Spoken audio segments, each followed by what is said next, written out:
Proudly broadcasting from the Richard Philip Cavallaro studio. WRHU. Hempstead.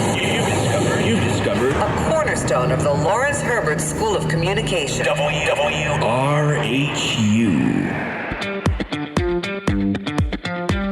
Hello, screeners. We're back again. You're listening to The Screening Room on 88.7 FM Radio Hofstra University. All right, Mr. DeMille, I'm ready for my close-up. Say hello to my new friend! Join us as we talk about all things pop culture, Hollywood news, And entertainment. Well, feeling we're not in Kansas anymore. screeners buckle up. and enjoy the show. Welcome to the Screening Room here on 88.7 FM, WRHU. I'm your host, Brandon Moy, joined by my co-host, Abby Gibson. Also in studio is Michael Albrecht, Eyal Zur, Tommy Saxa, and new to the Screening Room, Donovan Ellis. Hi. My name is Donovan Ellis. I'm new here, but some of my favorite movies I've seen this year have been The Wild Robot, The Fall Guy, and Monkey Man. Awesome. Amazing. Well, it's great to meet you. Abby, why don't you catch us up on what we're discussing today? Yeah, so on today's show, we're discussing shifts in LA James Bond and all the latest entertainment news. All right, for more on our show, follow us on Instagram at Screening Room WRHU. All right, well, welcome to the show, everyone. How's everyone's week been? Very busy, I'm not going to lie. Had a lot of work to do and still do, unfortunately. Yeah, I know. It's always a busy time. Lots to do, but I think it's been fun. A lot of good stuff coming out. So why don't we catch up on what we've been watching this week? I know I started watching the top of Young Sheldon. Oh, really? Last night. Yeah, I never really watched the full show through, so... Did you watch The Big Bang Theory? I did, Oh, yeah. okay. Yeah, so I'm starting that out, and, you know... it seems pretty good. I like it the ended show. like a few months ago. Yeah, Right. Yeah, and like I didn't watch Young Sheldon from the beginning, like when it first came out. Like I started watching it when season 5 ended. Oh, okay. But still had a great time. Actually, I watched Young Sheldon incorrectly, if you think about it. I watched it before The Big Bang Theory, so a lot of the references kind of went over my head a little bit. Yeah, I guess you watched it in chronological order then. I guess I was, yeah. Well, also, after you watch that, just know there is also a prequel coming out of Young Sheldon. Oh, yeah. What is it? George and Martha. George and Martha. George and Mandy. George and Mandy. Yeah. Mandy. I didn't watch their the show, first I don't know. marriage, yeah. It's like it's filmed. I've seen like a little clip. It's filmed like a traditional sitcom, like how The Big Bang Theory was filmed. Yeah, I thought that was interesting. Yeah. Like they're kind of shifting back and forth with, you know. I mean, each the of same spin-offs. characters, so like it doesn't really lose the flow. But like they brought back the cursed laugh track. Yeah, Really risky. everyone Yeah. was a good laugh. I'm a little, Everyone. I don't know. I wasn't a big fan of them switching the format going into Young Sheldon, and then I started being like, dude, this is sick. I actually kind of like it. And now it's weird going back to the multicam. Yeah. Yeah. Well, Well, multicam is like a natural evolution too. I feel like we've kind of moved past like laugh track single cam sitcoms to an extent. Yeah, that's fair. I think it's kind of interesting though, because it looks like an elevated like multicam show. Like it doesn't look like, you know, a very flat like 3-wall thing. From what I've seen, at least, it kind of looks a little more like they up the little visuals. bit, yeah. So I that's mean, interesting. we see like this is the last thing I'll say, and I think we should move on. We saw like inside Georgie and Mandy's trailer, right? Like, and we saw like the outside of the trailer, the inside. I think it's a little more, like you said, like a little more 3-dimensional, a little more evolved in terms of like a flat set. Yeah, more than just 3 walls. Exactly. Yeah. Yeah, I mean, the format of sitcom has to change. A multicam sitcom has, you know, it's been around since the 40s. So yeah, it's gonna evolve. Yeah. Yeah, we'll see how it is. I'm excited for it. Anyone else watch anything good this week? I started watching The Bear. I didn't get too far. I stopped at episode 2. I'm planning on watching more. Are you saying season 1? Yeah, season 1. No, I've not seen season 3 yet, and I don't know anything about. I'm still learning more and more about the bear as I go along. Like I don't even know the main character's name anymore. Yeah, it's a learning curve with that. No, show. it really is. And like if I had more time, I would definitely watch the whole show. But like I said at the beginning, very busy. Yeah, it's an interesting one. But definitely pull through because season 2 gets very interesting. I have to say. So far, it looks pretty cool. Yeah. Yeah, it's a good show. Anyone else see something good? Just wanted to say, Eyal, love that you got into my comfort show, The Bear. It's always. But yeah, what do you like about it? I mean, I think that in general, what I like about The Bear is that it's a very chaotic and cinematic like style. Plus, it's also a very realistic take on the restaurant industry as a whole. So I think that I really enjoyed it. Plus, A.O. Debris, Yvonne, and also Jeremy Allen White. Really good cast all around. Yeah. In terms of shows that I'm into currently, I'm trying to catch up with Legends of Vox Machina. Oh, I saw that. Yeah. Season 3 came out a few weeks ago. Yeah. Yeah, and I've been enjoying it. I feel like Critical Role really rolled a nat 20 on that one. You a big D&D fan? No, I'm trying to be though. D&D is hard to get into. Anyway. Very cool. I'm actually playing my first campaign. Oh. So wish me luck, like next week. So what shows have you been watching, Tommy? Oh, what shows? Yeah, or like anything. I've been really busy, but I did a rewatch of Spirited Away the other day. Oh. Which is my favorite movie. I keep trying to watch that. Oh my God, give it a chance. I keep on trying to watch it too, and I just haven't. It's on my list. It's on a couple of lists, actually. I mean, I get the hesitation to watch it, but like if you get a chance, just sit down and absorb it. Okay, wait. I'm not hesitant. I just I do this thing. It's like my toxic film trait of, and I do this with TV too. Of I will make lists upon lists upon lists of things to watch, and never get to them. Yeah. Absolutely. And sometimes Absolutely. I don't finish them. Yeah, never enough time. You hype up watching them so much in your head, and when you sit down to watch it, you're like, this sucks, and you just turn it off. Wait, question for you, Tommy. Do you watch it in English or Japanese? I hate this question. Yeah. So I did, because I was with friends, I committed the sin and watched it in English. Oh, no. But like... Is that like a sin of... Well, sometimes people have critiques about how certain Japanese movies are dubbed. Yeah. That's fair. A lot of things get lost in like the culture, and when it's in English, it's just a lot of subtleties get lost. But like, I watched it in Japanese the first time. I think I get the pass. Yeah. So it's fine. I remember watching Squid Game when it came out, and my everyone hated on me for watching it in English. And I'm like, same story. I didn't even know I was supposed to watch it with subtitles. I was like, okay. I forced my girlfriend to let me watch it in English because I just did not want to do subtitles. Yeah. But yeah. You know, what's a really good movie was Past Lives. Love. Last year, that was one I did watch with subtitles, and it was definitely worth it because the way they use language in that movie is very important. I actually also watched that in subtitles, and I love Past Lives. That was a great movie. Anyone else watch something good this week? I feel like I haven't had enough time to watch anything. I know, right? It's been we're in the meat and potatoes of this semester, so I'm kind of with Abby on that. It's a busy time. We've got a certain production coming up very soon. Yeah. HVL coming up. Hofstra Votes Live. Got to tune in here on WRHU and the Heat Network. Yeah. Big. I will be there. Big project. I'm sure some of you guys will be there. I'm going to be doing a field report package, actually. That's awesome. That's great. I'm one of the 4 audio ops. Wow. So there you go. I'm stuck in a booth for 12 hours. That's going to be a great time. Good luck, man. Good luck. All right. Well, I'm glad we've all been watching some good stuff or just catching up on work. We are now going to move on to our first discussion. YouTuber Markiplier's new show, The Edge of Sleep, premiered on Prime Video this past Tuesday. The thriller follows a night watchman, played by Markiplier, who discovers that everyone who slept the night before has mysteriously died. Well, this is interesting. To survive, he and other survivors must stay awake and uncover the cause of the disaster. This comes from a trend of YouTubers getting shows on streaming platforms such as Mr. Beast. So how are we feeling about YouTubers getting, actual TV shows that are being produced? So I can't speak for Mr. Beast because I've been hearing that production has been problematic. Yeah.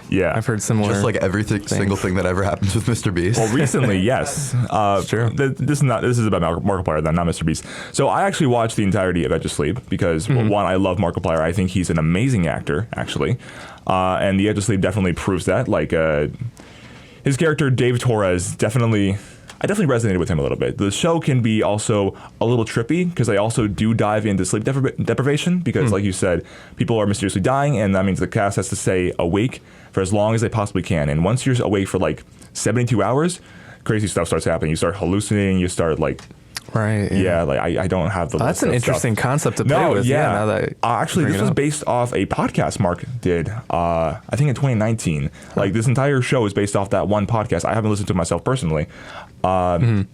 But still, it's nice to know that like a lot of Mark's old productions are now getting into the higher echelons of media. Well, yeah, he's coming out with the Iron Lung. Oh, yeah, that that horror new movie, yeah. that he's directing. Mm-hmm. Wow. That's interesting. Yeah. So is it like a thriller, like kind of, or is it horror? It's definitely more thriller than horror. I mean, actually, you know what? I'll say it's more mystery because you don't really understand why people are dying. Well, obviously because they're dying in their sleep, but you don't know why. And there's like the other stuff that's happening. Mark keeps seeing, or I guess his character Dave keeps seeing stuff like repeatedly in his dreams, right? Mm-hmm. So you're trying to like piece together what's going on. And I'll say by the end of this season, like they want more seasons, you still don't fully understand what's going on. And I think that's kind of, but still it has like a really interesting ending too. And you want to know what's happening like in the next season. Also, Mark actually himself on YouTube issued a challenge to his fans to actually get the show into the top 10 TV shows on Amazon's list. And they succeeded in like a day or two. Wow, that's great. Hey, I don't know a lot about Markiplier, but I have a lot of friends who know a lot about Markiplier. My girlfriend likes Markiplier. He has committed fans. So absolutely. You don't know the half. I am one of them. That's pretty cool. So how does this, he's a Let's Play YouTuber, right? Yeah, but he's, like I said, he's been kind of diving more into like other stuff. Like not just for years he's been doing like other kind of like series on his channel. Like if you watched Markiplier in Space or Heist with Markiplier or like whatever, or like some other of the films that he's done on his YouTube channel. Like there's one like a 4-part series called Who Killed Markiplier. Like it's played out for laughs most of the time, but like at the same time, like it definitely has like some interesting first-person film quality. Well, like he's also kind of playing around with the conceptions of filmmaking. I remember in Space with Markiplier, I watched that like as a movie night with some of my friends because we just like it's a choose your own adventure. So we chose what we all wanted to do like with a group, and it was really fun.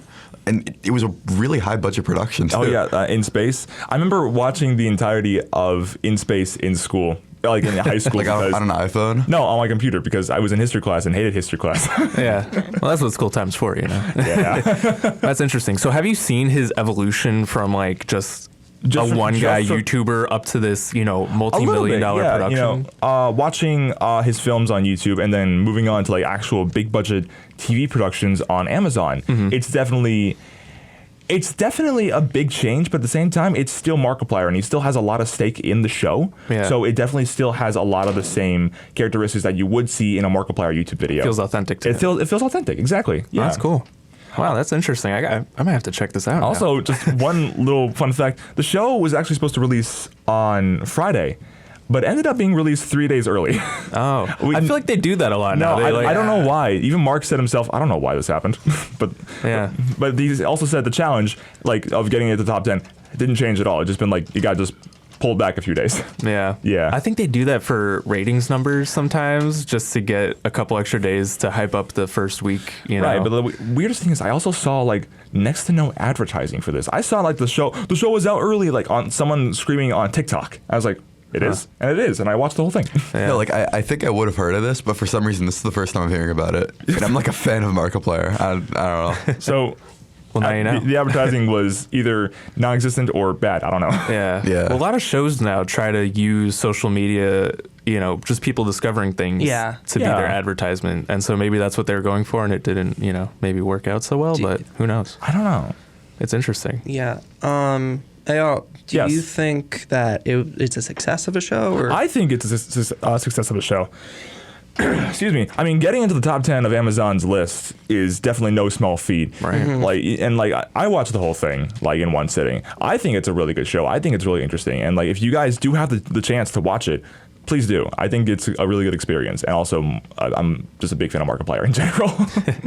Yeah, it's interesting. And it's funny that Amazon is the one that picked this up because they're also the ones that picked up Mr. Beast's show. So are they just kind of be like, next stage of YouTube for It feels these like YouTubers? it. Maybe. I mean, if I don't know, insert random YouTuber. Like, what's another YouTuber that everyone watches? I don't know. There's Mr. Beast. There's Markiplier. Smosh. Yeah, Smosh. That's crazy. Michael, our brains are crossed. I swear to Similar God. minds. No, if Smosh wanted to, I know Smosh has done a few like movies and all that, and like they were, Not good movies, No, but not they're good done movies. movies. But if they wanted to like move on to like actual budget and not do YouTube Red movies, and like go into Amazon, maybe they could, right? Maybe it'll be good, maybe it'll be bad. I don't know. But like if like other big YouTubers end up going on Amazon and that just becomes a trend, not a horrible trend to go off of. If Markiplier is like the starting example. Yeah. You know what I think is interesting? If I'm sure everyone remembers Rhett and Link. Yeah. The amount of times they've tried to pull off, a big budget show is incredible because it never worked for them. They're like strictly YouTube people, and that's the only way they could be successful, is from what it seems to me. They were just podcasts with faces.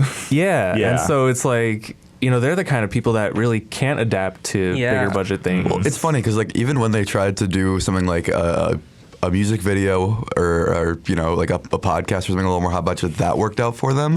But they actually have had multiple ventures into like TV shows and they failed every time. Yeah. So I don't know, just maybe that one specifically just doesn't work. So some YouTubers probably shouldn't venture into the TV world. Yeah. Yeah. They have like a certain style, I guess. Depends on the person. There are some YouTubers though that have TV show-esque quality and like episodic stories on their YouTube channel, and it feels like a TV show. One that comes to mind is I forgot what the actual name of the YouTube channel was, but it was Project 863 on YouTube, if anybody knows that. Not familiar, no. Not familiar. It's a very good story. They cut it short because of budget, because it was a very low budget thing, but it was a big budget because it was kind of like sci-fi. But yeah, I think it's interesting, and it does kind of feel like the next step, like Brandon was saying, of all these streaming services kind of getting content creators and YouTubers who, like, a lot of them do have talent. Not all of them are meant to maybe have a TV show, and some they fail, like Rhett and Link. But Mr. Beast. Is it Mr. Beast? Mr. Beast is like a whole other category. Well, some of them like everything. They're almost already making television-worthy content, like Meat Canyon. Like that could be on like Netflix, and I would be just not surprised at all. I would watch a Quarter Crew show. Yeah. I mean, totally. The like effects. Do you guys remember Don't Hug Me, I'm Scared? Yes. Oh, God, yeah. That got picked up to be a TV show after the fact. Like a year ago, yeah. Yeah. So I watched the whole thing, and I thought, kind of like, I have similar thoughts like to Edge of Sleep than I do to Don't Hug Me, I'm Scared, like the actual series. Like it's interesting. It has like some nice style. It's like definitely has more horror aspects than Edge of Sleep. I won't lie. But also the fact that like it's all done with puppets, mostly done with puppets. It makes it scary. And I'm hoping that they pick up for a season 2. Well, it's possible because like if anybody knows the show Has Been Hotel, that started off as a YouTube series. It did, yeah. And then it got picked up by Amazon Prime again, too. yeah. Oh my God, It's always Amazon. It's always Amazon. And that became like it's a great show. I highly suggest Has Been Hotel. And there's another show too from the same creator. Hello Boss. Yeah, that's the YouTube show. Yeah. Hell of a Boss. Yeah, I mean, like I said, some people are just really creative, and YouTube has really helped just creators, a lot of filmmakers, and people who want to be in TV and film develop, and a lot of them have talent. But it's a free public thing, and it's easy to access editing software and cameras now. We have all on our phones, so something that Prime and really just Prime, I guess, has to deal with is weeding out the good from the bad. Yeah, I mean, YouTube and podcasts are like a really great way for people to just put content out there and almost like pilot themselves for bigger budget studios. And so I guess it great has launching helped. point. Yeah, it really is. So I guess good luck to them, We'll see how it goes. But Abby, I think ready to move on now. Yeah. So up next, we're going to hand it over to our very own Ayasor to catch us up on some of the latest stories with our first news break.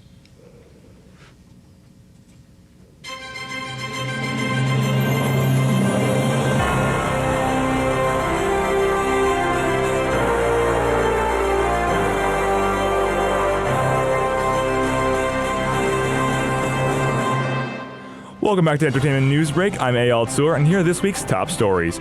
The film based on a true story, Women of the Hour, released on Netflix this Friday, both directed and starring Anna Kendrick. The film also stands as Kendrick's directorial debut.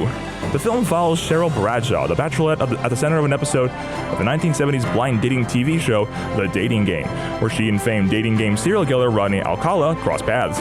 Kendrick was originally planned to only star in Women of the Hour, but eventually signed on to direct as well, saying, quote, "Once I pitched myself to direct the movie, I realized that I loved the character, but I loved the movie as a whole significantly more than I loved the character."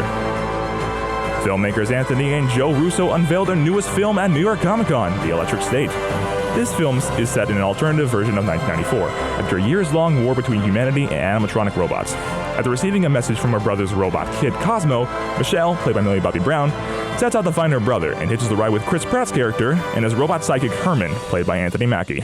The Russo brothers are known for filming the Avengers series and are tackling this film before returning to the film the next pair of Marvel movies.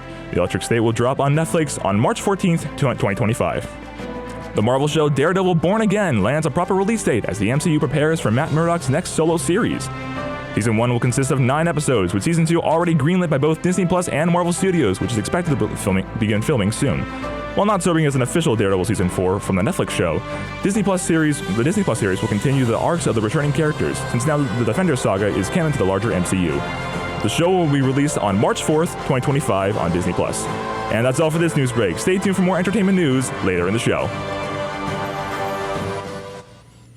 Awesome stuff. I'm very excited about that dating game show. Oh, yeah. I was reading about it, and Anna Kendrick based on a true story, too. That's crazy. Yeah, that's what was the craziest part. I'm like, oh, this is a funny, concept, serial killer on a dating show. Mm-hmm. But that's a lot of fun. And it's also, I think, Eyal, you said that's her directorial debut. Mm-hmm. Exactly. Which is amazing. I mean, I personally love Anna Kendrick. We need more female directors in the world.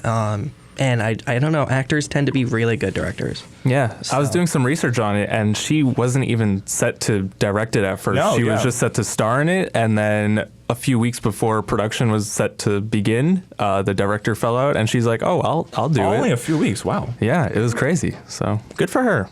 Can't wait to see it. But thank you, Eyal. Yeah. Now let's move on to our main discussion for today. With Halloween just around the corner, we'd like to take a look at some of the horror movies that have been lurking in the shadows. So Terrifier 3 brings back Art the Clown in a gruesome Christmas-themed slaughter, while Smile 2 dives into the dark side of fame and personal hauntings. The Exorcist Believer revisits possession horror, a classic in the genre, and coming soon, Bong Joon-ho's Mickey 17, I'm excited about this one, as a futuristic twist with a sci-fi horror story set in space exploring the concept of human expendability. So what are your thoughts on these movies, guys, and which are we excited for most? So, first of all, Mickey 17 is up there for most anticipated releases of the year, since Parasite and Best Picture winner. But I actually saw Terrifier 3 a week ago. Really insane theatrical experience. I'm gonna be honest. I don't know who saw the second one here, but it's pure uncut violence. I haven't seen the first. Yeah. Can you tell us a little bit about it? So it's the crux of these movies is it's like a clown who's the most sadistic killer you've ever seen, going around maiming people in the most horrible, gruesome ways, and that's it. So It, but on steroids? Yeah, no, wow.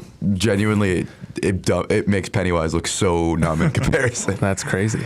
Oh boy. And the third one's just more of it, and it kind of tested my patience after a while, because that's kind of the whole thing.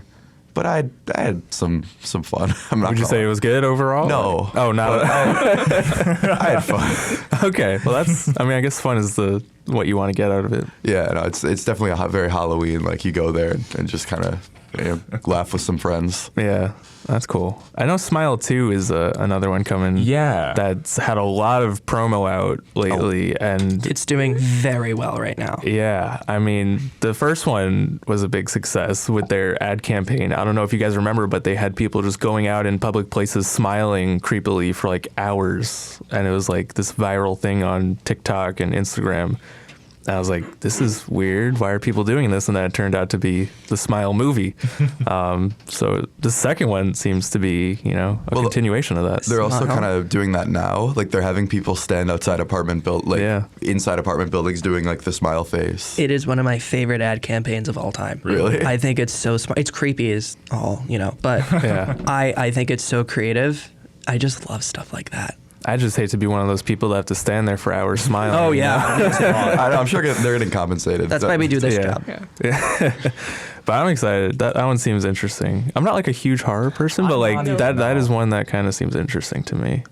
Also, Mickey 17. I know, Tommy, you were talking about it a little bit, but that is definitely one that seems like a top contender this year. Not even just for horror genre, but for movies in general. It's cool because finally someone like Bong Joon-ho's getting a big budget and a big studio release, and they have a lot of faith in him for this. I'm pretty sure it's like $150 million budget. Wow. Yeah. The cast is also really good. They got Robert Pattinson playing the main guy. Yeah. And there's some other, Abby, do you have the cast list in front of you? Yeah. If you can read a little bit of it. Yeah, so there's Robert Pattinson playing Mickey, Naomi Eki playing Nasha, Mark Ruffalo. Oh, wow. I don't know how to pronounce the name he's that's a weird playing. Stephen Yeun playing Berto, Toni Collette, Gwen, Holiday, Granger, Gemma. Like that's a great cast. It really That's going to be is. good. Just those names is crazy. Yeah, I feel like after Parasite, they're like, you could do whatever you want. Take everyone, take all the money. But yeah, that was a huge success too, and I'm excited for this one. At first, I'm like, Mickey 17, like, is this some Mickey Mouse like spinoff thing? And Well, Mickey just came into the public domain, so yeah, that's what I thought. It was gonna be like a Mickey Mouse horror, like thing. I thought the same exact thing. Which, by the way, there are no shortage of those right now. Oh yeah, true. I think they're making like a game or something, right? Yeah, I thought they were also making a horror movie based on. It's called like Steamboat, based on Steamboat Willie. Yeah, it's like the Steamboat attract- Mouse. Yeah. Like they can't say Mickey, but There's one on Peacock I watched with my friends like a few weeks ago called Mousetrap. Oh, I heard that's about the one that. was Yeah. Okay. There's a lot of weird twisted things because Winnie the Pooh came out Blood and Honey. into Blood the and public Honey. domain a couple of years ago, and there was some stuff with Oh them my God, too. wait, guys. well, now Tigger's in the public domain, so they're coming out with a sequel with Tigger in it. My favorite one, and it's Oh, actually no. by the creators of Terrifier, is since the Grinch is in the public domain, there's a horror movie called The Mean One. And it's the Grinch going around slaughtering people. Is that a Christmas release? Yeah. It was last year. That one I did see for whatever reason, I forget what. It was so bad. Yep. It was so bad. I mean, I'll say the Jim Carrey version was horror. That was I was pretty scared of that one. Carrie, and you can enjoy him. Yeah. My God, Baby Grinch haunts my nightmares. He bit like the Santa plate. Yeah. Oh my God, I hate that thing. That was an interesting one. Yeah, public domain. With us basically getting like more stories into the public domain that we usually don't, I'm super excited and concerned for what we're gonna get now. Because like I think in like 10ish years, like Superman and Batman, for example, are gonna be in the public domain, and I'm not even sure how that's all gonna work out. Also, too, like, are any of the Winnie the Pooh like horror movies any good? I think there's only one at There's the moment. one so far. The Yeah. first one, and I'm not even kidding, is the worst movie I've ever seen in my life. I heard it's kind of funny. We were like, we were taking bets on like how characters would like die. Yeah. And Tommy, you need to watch some 1960s, 1970s foreign films if you think Winnie the Pooh horror movie is the worst movie you've ever seen. which one do you recommend? Because I've seen like Tokyo Drifter and like Japanese movies from that era, and they're great. Oh God, I'm trying to think. Anything that's not French New Wave. Ooh, okay, yeah. French New Wave haunts. French New Wave is really good. It's a big part of history, but like there are some semi-documentaries that are just. Oh my God, Agnes Varda. I cannot watch one of her movies. I'm sorry. Oh God, I like I think Cleo 9 to 7 or 9 to whatever that movie's called. Is Agnes Varda? That's pretty good. I don't like the one about corn. The Gleaners and I. Gleaners and I hate. I fell asleep during the movie. Yeah, I hate that movie. It's so boring. And then I think it's called like Pink Flamingos or something. That's John Waters. This is still that era. Are we saying 70s movies are horror? Just all Like- of them? other than The Godfather, Star Wars. Oh, that's funny. But yeah, speaking about, public domain things, like I feel like every time something comes into public domain, they turn it into a horror movie. You know? Yeah, totally. That's like the trend, yeah. Like, why is that the thing? Why can't we make like lighthearted, you know? Because horror movies are super easy and cheap to make. That's true. And like, how else are you gonna entice people to go? Make it a killer. It's so lazy. Yeah, I don't know. I feel like I would make, like you said, Superman is coming into public domain soon. I would just try to make the Superman movie. Oh yeah, like just an original story. Yeah, or like just try to remake like, I don't know, See, I would say the Death of Superman I would comic say or something. Superman horror movie, but that's just Bizarro. See, I like Yeah. like where you're thinking, but I would make a dating sim with Batman and Superman, where you can talk to them and date them. Well, you know what's interesting? Tommy, you're one of those. How did you discover? There aren't really any horror superhero films. Like the closest we got, I feel like, Brightburn. is Doctor Strange: Yeah. Multiverse of Madness. That wasn't that scary. yeah. But either. it wasn't even like Or scary. if you want to get real technical, Morbius. Yeah. Oh, that's true. Don't you But was ever that say- even a Don't movie? you ever say that word in our studio again? But yeah, that's kind of interesting. But they did have Werewolf by Night on, I never actually watched I liked that. Werewolf by Night. which was an interesting little like short special. I really liked. And they're supposedly at some point going to work on a second. Yeah. Oh, really? It is planned.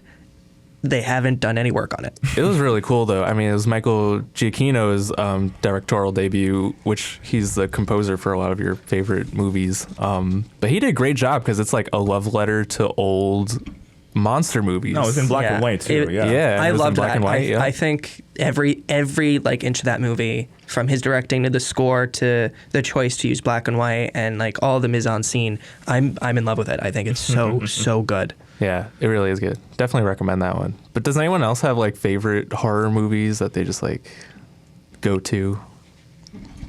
Or are we just not fans of horror? Wait, hold on, horror is my Me personally, no. The only real horror I've seen ever is Five Nights at Freddy's. that really counts as That's horror. not that horror. No, it's not. How was it? It was released a year ago. It was okay for what I watched. I liked it. Okay. Yeah, I mean, obviously it was tailored towards fans, and if you know the entire Five Nights at Freddy's history, like I unfortunately do, then you'll understand a lot of the references. I didn't know anything about Five Nights at Freddy's going into it. Oh no. So I watched the movie once. I didn't understand a lot of it, and my girlfriend had to explain it to me because she knows all of it. And then her and I sat down, and she made me watch all of the Matt Pat history of Oh, God. whatever. Wait, by the way, there are over 100 of those. Yeah, I was gonna say Did you watch every all of them? There were a couple. Like he combined a lot of them. Yeah, and you know what? They're still going, even with Matt's retirement. Yeah, they're doing Quote, like unquote. FNAF ruin videos. But I watched all those and I understood it, and then I rewatched it, and you're absolutely right. It is a love letter to fans. Exactly. But it's not fan servicey at all. No. Like I think they did. I think that movie's great. They're making a sequel. Oh yeah, that just recently got announced too. Yeah, making a sequel. It's supposedly going to be like sister location. I heard. Yeah, it's good. I think it's gonna like dive into like the sequel game, Five Nights at Freddy's 2, with like the toy animatronics or whatever they call But them. I'm kind of pumped for that, honestly. But they also set up Springtrap, so is it going to be like FNAF 2 and 3? I'm honestly like I had like this whole conversation with my friends like a few months ago about that exact topic. Like, they Of could course combine you did. What's that supposed to mean? No, like honestly, they could combine the two games into one film. I think that's a good idea. They kind of did. I feel like, knowing what I know, my very little knowledge on the games, they took a lot from different sources to make the movie. And like that's just all movies based off of written material. Marvel does it all the time. Yeah. So, Well, yeah, there's so much lore to cram into a Five Nights at Freddy's movie. Also, in the second one, they got to include the bite of 87. Oh no. I don't know what that means, but So imagine a child. missing a part of their brain. oh, yeah, this seems interesting. I remember hearing Matt Pat is in it. Is that true? He has a He small really cameo in is. the And first film. yes, he does say the line, and it's glorious. That's funny. That's just a theory. that's so funny. I personally am not a big horror guy. I watched a few horror movies. I took a philosophy class in high school and watched a little bit of horror. So I kind of like Haunting in Connecticut. And I like Five Nights and the Marvel stuff. But like, Yeah. I'm more of a fan of, it's horror adjacent. Like Agatha all along is horror adjacent because it's kind of witchy and. Sure. But I don't know. Yeah, I like more psychological, like Oh, yeah. thought-provoking, like Get Out. I watched years ago. Oh, That was so good. I thought I'm like, it's not like really horror, but like You're scared. You're worried about what's going on here. That kind of falls under like this new idea of elevated horror. Yeah. Yeah. Where it's like just really unnerving the whole time, like Hereditary. I think and that's like what horror horrors. should be. Yeah. I think there's room for everything in horror, like all kinds. I agree. One of my favorite movies of all time is Silence of the Lambs. I love Silence of the Lambs. The Shining is such a good movie too. There was a movie. Oh, what was that movie called? I watch it in my comedy class. It's like a comedy horror film. Oh, that was really good. Wait, Evil Dead? No, I'll look it up, but it's a good movie. How about you?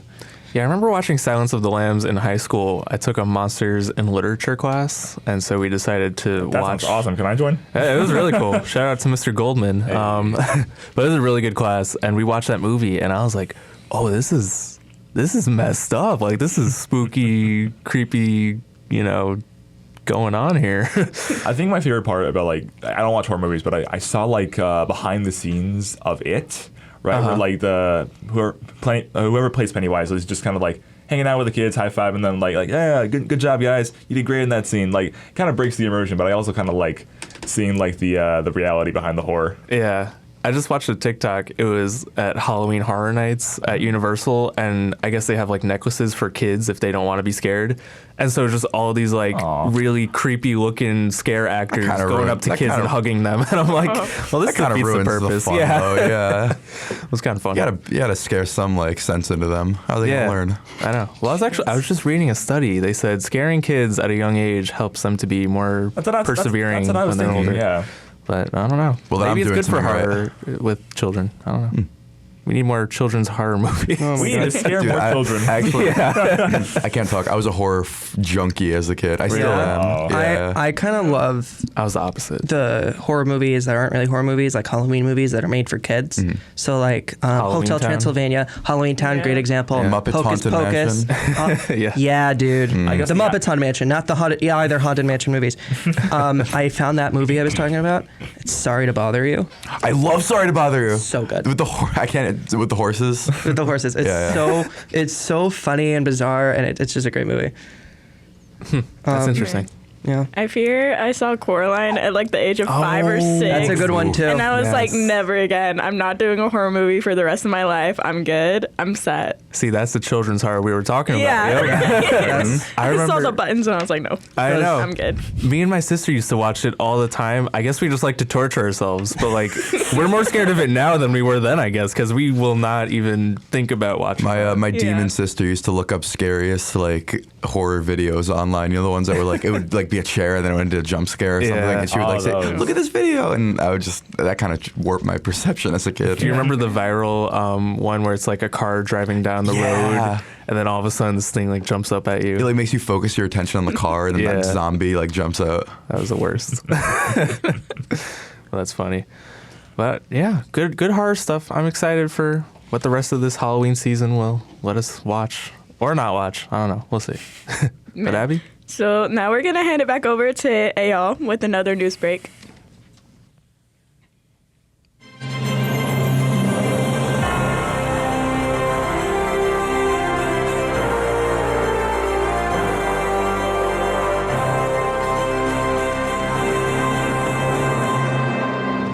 The release date of the next season of Amazon Prime series Invincible was announced on Tuesday. The trailer leaves fans excited not just because of a new season, but also because they're fixing Season 2's biggest flaw.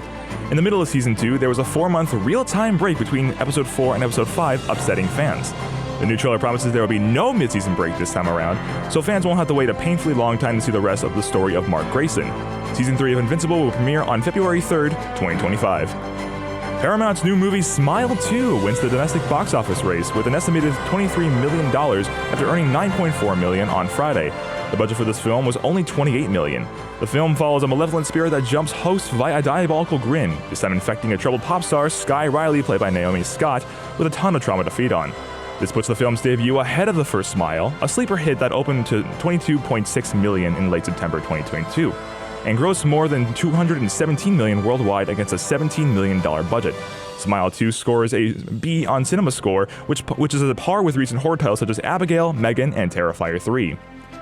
The second season of the show, based on the video game Fallout, is about to start filming, according to one of the stars, Leslie Uggams. Uggams plays Betty Pearson in the overseer in Vault 33. Uggams says that the next season will begin filming in November of this year. The timeline is surprisingly short, given that the entire first season was released on April 10th of 2024. Prime Video did accelerate this timeline somewhat by approving Fallout Season 2 just 8 days after Season 1's completion. Still, approximately half a year was left to complete the script and pre-production work for upcoming episodes. And that's all for this entertainment news break. Now let's get back to the movies. Good stuff. Good stuff. So thank you again, y'all. Now we're going to go kick it off with our Hollywood news discussion by talking about The Karate Kid. Ooh. Karate Kid Legends is an upcoming installment in the Karate Kid franchise set to release on May 30th of next year.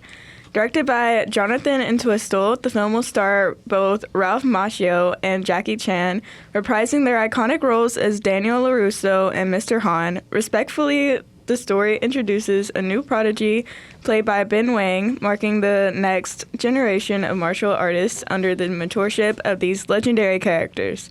This new film bridges the gap between the original series and the 2010 reboot, blending both franchises in a fresh narrative. The movie is highly anticipated after the success of the Cobra Kai series, and fans expect more updates following the movie's panel at the New York Comic-Con.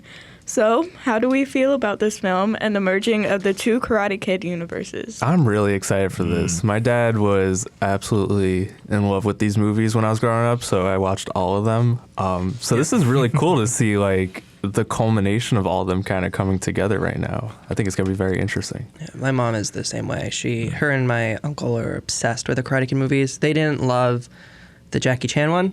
Yeah. But, I mean, I don't know if anybody did, but I think it's kind of interesting that as Cobra Kai is ending, I think it's ending, that, if not they have another season, that they are making this movie to kind of say, okay, we have this other property that we tried that we kind of want to bring back. And Marvel's kind of doing that too, with bringing back the X-Men. And Yeah, it's true. I personally never saw any of the Karate Kid movies. I only okay, that's your homework. Okay. Yeah. That's important. I already have enough to do, Michael. No, I did see like the first couple episodes of Cobra Kai, though, and I did enjoy that for what they were.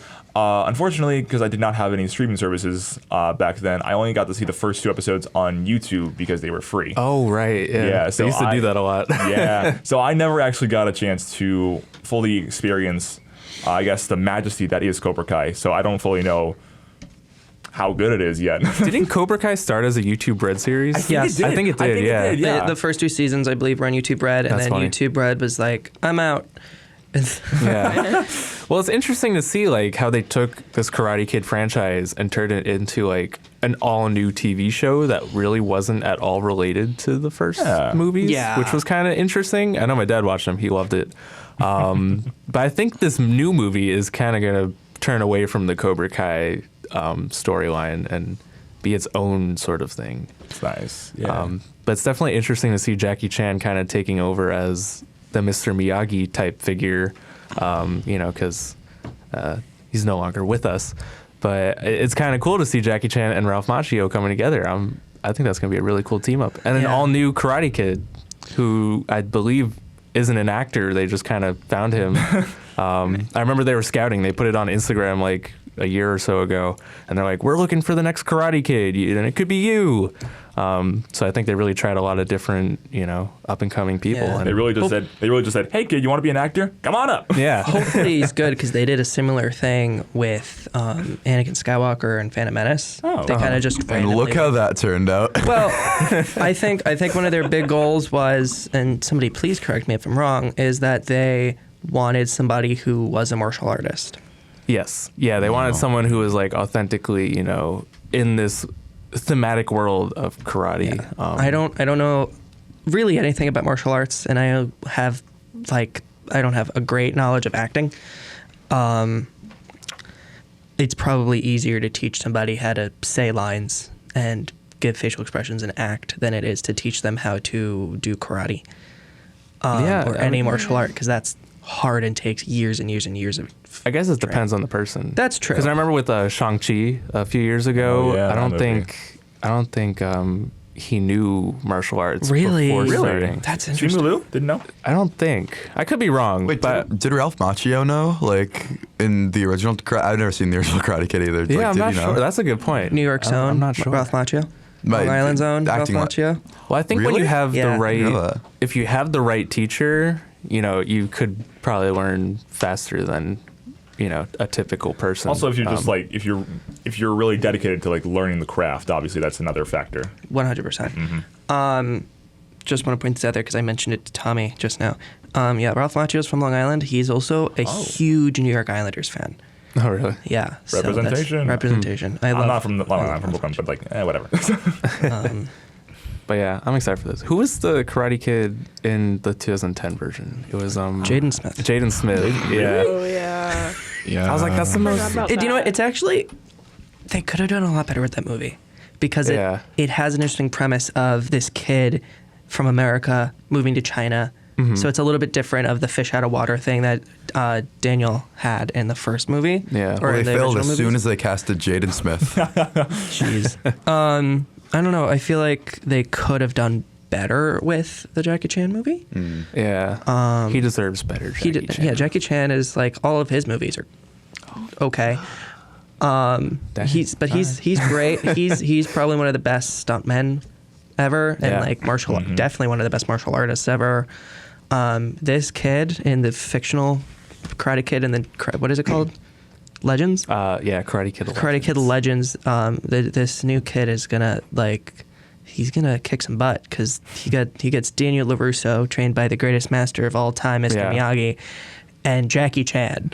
Yeah. Like this kid is gonna be sick. It's gonna be cool. I wonder if this kid's gonna have a future. I wonder if this is gonna turn into a new like trilogy or something. That's what I'm could. curious Probably. about. Karate It Kid probably forever. will. I think they wanted to do that with the Jackie Chan movies, and Hollywood instantly sees something not making money, and Yeah. they say no. So But now I think there's a whole new fan base for Karate Kid, especially after Cobra Kai. 100%. I think people are just interested in this world. So. It's funny because like the Karate Kid at first glance is like something so absurdly 80s. Yeah. Like I can't even put my finger on it. It's just the story of it is so 80s to me. So it's amazing that it's been modernized to this extent and is put into like our cultural zeitgeist now. Yeah. I feel like it's an essential part of the 80s, though. For me at least, it goes up there with like Ghostbusters.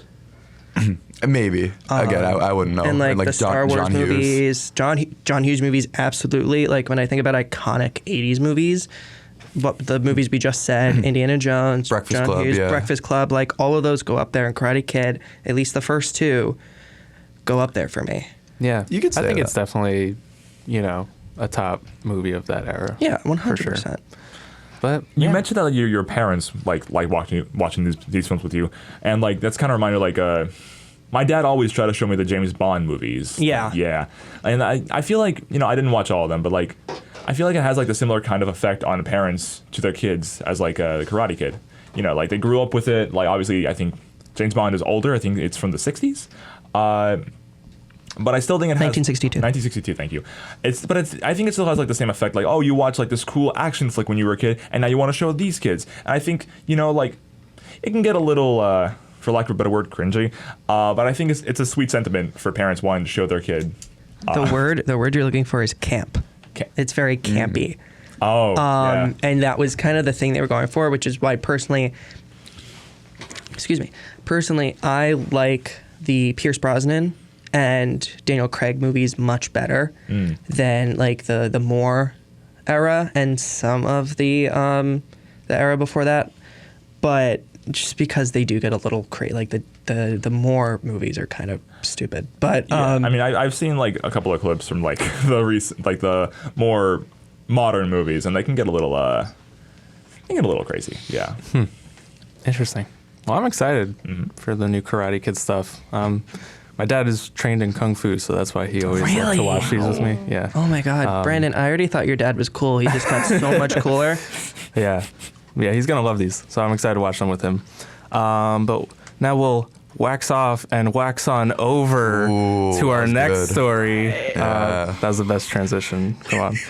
All right. Michael, you and I are having the same reaction right now. Here's the thing. I wrote the first draft of the script and then I handed it to Brandon. Oh, no. I didn't know that was it. I just made that. You really You made that up on the spot? Yeah, that was so good. I'm just so good at improv, guys. All right. So, yeah, we're going to move on to the Hunger Games universe as Suzanne Collins, her new Hunger Games novel, Sunrise on the Reaping, revealed its cover last week, generating excitement among fans. The book will take place during the 50th Hunger Games, also known as the Second Quarter Quell. The story will explore Hamish Abernathy's win and introduce more details about District 12's other tribute, Maisie Donner, the original owner of the Mockingjay pin. Sunrise on the Reaping is set to release on March 18th, 2025, with a movie adaptation set to begin production later next year. So are we excited for this new entry in the series? I know I am. So excited. Oh, I'm definitely. I knew, Abby, you were going to say something immediately. I'm deep into I had a it. feeling Abby would have something to talk about with us. So If you didn't, I'd be concerned. Yeah. Yeah, I fear I'm really deep into the Hunger Games. Like, I think once the Songbirds and Snakes book came out, I just spiraled. And so I read all the Hunger Games books, start to finish, all the movies, start to finish. Man, I think with Hamish's though, it's gonna be so interesting to see, especially with the origin of the Mockingjay pen, because I know in the books it was given to Katniss through it was the mayor's daughter, I believe, and so in the book I'm guessing Maisie Donner is her mom. And I can't that's remember. Interesting. Yeah. Huh. So I don't really know if they're gonna go for the book version of the Mockingjay, because I think in the movies, I'm pretty sure Katniss found it at some kind of store kind of thing. Yeah, it was like a swap meet Yeah. kind of thing, and then she bought it. I'm pretty sure, right? Or she was Yeah. given to it by the shopkeeper. or But something. Yeah. Do you know the theory? And I guess it's probably going to be written off as not true with this book and movie, that Lucy Gray was that old lady who gave her the pin. Have you I've seen heard that? of that, but I'm I don't think she would know. come back. No, I don't think so either. Yeah. Also, she was way older than President Snow seemed, right? In the thought first they movie? were- I thought they were relatively the same they? age. I Okay. agree. Yeah. I thought they were relatively the same maybe. age, but I mean, I don't know. I have to rewatch the first. I wish I had the knowledge to keep up with you guys, because I'm That's a just good kind theory. I'm kind of just listening. Usually this happens when you talk about the Hunger Games. I just kind of, yeah. Yeah. Well, I have my internship at the Today Show, and they revealed the cover on the show the day I was there. And so we were handing out books to everyone on the plaza, and people were going nuts over this. This is a huge thing that people are excited about. And I know I read the last book, Songbirds and Snakes, and I'm very excited for this one. So, I liked the movie. yeah. I I've haven't never watched read the a movie. book. I don't really The read. movie's so good. Do you know what's crazy? Abby, do you remember when they showed in the Student Center and I was the tech who was running the movie? I feel like you were there. For what? When they Wait. showed Songbirds and Snakes in the Student Center last semester. Oh, yeah. That was the first time I saw that movie. Stop. And I was running. What a moment. I was actively running the movie as part of my job. Uh-huh. So that was crazy. That's cool. Abby, can I ask you, what do you like better, the books or the movies?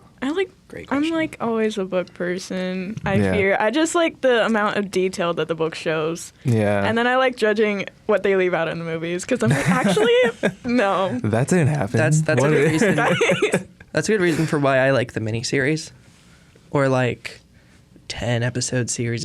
Yeah. Yeah. hour longs, just because you can tell a story in a movie, but you have more time to develop it and not really leave as much stuff out. Right. The story for Percy Jackson on Disney Plus had so much more in it from the books than the movies did. I still have to watch Because you that could take more time. series. It's a good series.